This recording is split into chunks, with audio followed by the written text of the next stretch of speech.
Hello students, important 2 mark 3 mark series lesson number 6ல நம்ம எந்த example problem இருக்கிறோம்னா 6.22ல இருக்கும். ரொம்ப முக்கியமான ஒரு ப்ராப்ளம். சரியா? இந்த ப்ராப்ளம் பார்க்கும்போதே இதுக்கு ரிலேட்டடாக இருக்கக்கூடிய தியரி கண்டென்ட்டையும் நம்ம பார்த்துடலாம். ஸோ கொஞ்சம் ஈஸியாக இருக்கிற மாதிரி இருக்கும். ரைட், என்ன கொடுத்துருக்காங்க பாருங்க, டிஸ்பர்சிவ் பவர் கண்டுபிடிக்கணும். அப்போ டிஸ்பர்சிவ் பவருடைய ஃபார்முலா என்னது நம்மளுக்கு? Omega is equal to ratio of angular dispersion of extreme colours. Extreme கலர்ஸ்னா ஒன்று என்னது? ஒன்று வைலட், இன்னொன்று என்னது எக்ஸ்ட்ரீம் கலரில் ரெட். விப்ஜிஆரில் பார்த்தீங்கன்னா நம்மளுக்கு வரும் வைலட், இண்டிகோ, அதெல்லாம் வரும் பார்த்தீங்களா லைனாக. அதில் எக்ஸ்ட்ரீம் கலர்ஸ் என்னது? ஸ்டார்டிங்கில் ஒயிட்டு, லாஸ்ட்டில் என்னது நம்மளுக்கு? Red colour. அடுத்து ratio to the any of the middle colour அப்படின்னு கொடுத்துருப்பாங்க. ஸோ மிடில் கலர் அப்படிங்கிறது என்னன்னு சொல்லுவோம்னா, நம்ம இந்த இடத்துல நம்மளுக்கு மிடில் கலர் என்ன கொடுத்துருக்காங்க? க்ரீன்னு கொடுத்துருக்காங்க. அப்போ Ng-1 இதுதான் நம்மளுடைய ஆக்சுவல் ஃபார்முலா. இப்போ இதுக்கு ரிலேட்டடாக இருக்கக்கூடிய தியரி கண்டென்ட் பாருங்களேன். Dispersive power is defined as the ratio of angular dispersion for the extreme colors to the deviation for any middle color அப்படின்னு சொல்றாங்க. ஸோ டிஸ்பர்சிவ் பவர் அப்படின்னா என்னது? It is an ability to the material to produce dispersion. எவ்வளோ தூரத்துக்கு அது டிஸ்பர்ஷனை produce பண்ணுது அப்படின்றதுக்கான ஒரு அளவுகோலை தான் நம்ம என்னன்னு சொல்கிறோம்? டிஸ்பர்சிவ் பவர் அப்படின்னு சொல்கிறோம். ஸோ இப்போ நம்ம இதில் கிவன் ஃபார்முலா கிவன் வேல்யூஸை சப்ஸ்டிட் பண்ணிடலாமா? எஸ், கிவன் வேல்யூஸை சப்ஸ்டிட் பண்ணுங்கள். NV என்ன கொடுத்துருக்காங்க? Refractive index of flint glass கொடுத்துருக்காங்க for red colour, green colour and violet colour. அப்போ ரெட் கலர், வைலட் கலருடைய வேல்யூ எவ்வளோ இந்த இடத்துல நம்மளுக்கு? Last value. கரெக்டாக? அப்போ 1.632.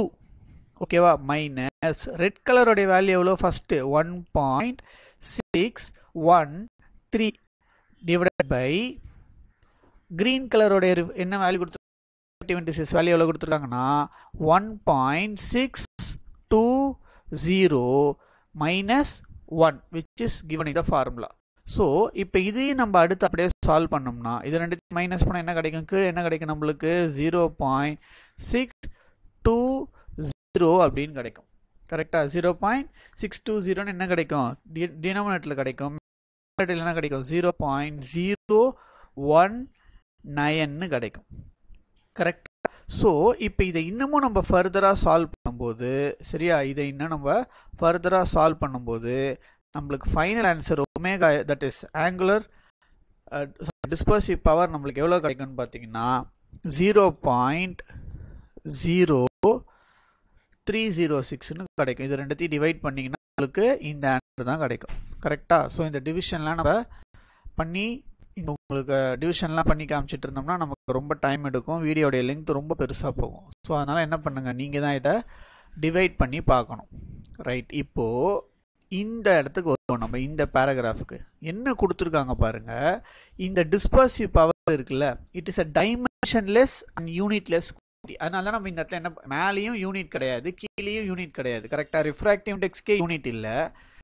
அப்போ டிஸ்பர்சிவ் பவருக்கு என்ன இருக்காது? யூனிட் இருக்காது. கரெக்டா? ஸோ டிஸ்பர்சிவ் பவரோடைய ஆன்சர் எப்போதுமே எப்படி தான் இருக்கும்? நம்மளுக்கு பாசிட்டிவாக தான் இருக்கும். டிஸ்பர்சிவ் பவரோடைய ஆன்சர் எப்போதுமே எப்படி இருக்கும்?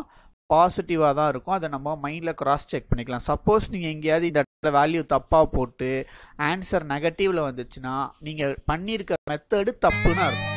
சரியா? ஸோ எப்போதுமே நம்மளுக்கு ஆன்சர் எப்படி இருக்கணும்? பாசிட்டிவில் தான் இருக்கணும். அதே மாதிரி இந்த டிஸ்பர்சிவ் பவரோடைய ஃபார்முலாவில் பாருங்கள், வெறும் it depends on the refractive index மட்டும்தான். ரிஃப்ராக்டிவ் இண்டெக்ஸ்னா என்னது? Nature of the material. அந்த நேச்சர் ஆஃப் த மெட்டீரியல் மட்டும்தான் அது என்ன பண்ணியிருக்கு? டிபெண்ட் ஆகி இருக்கு.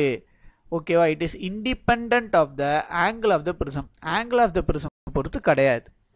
ஸோ நம்ம ப்ராப்ளமும் பார்த்துட்டோம், அதுக்கு ரிலேட்டடாக இருக்கக்கூடிய தியரி 2 மார்க்கையும் பார்த்துட்டோம். ஸோ ஒரு வாட்டி ப்ராக்டிஸ் பண்ணிடுங்க இந்த ப்ராப்ளமை. It is highly important problem. Thank you so much.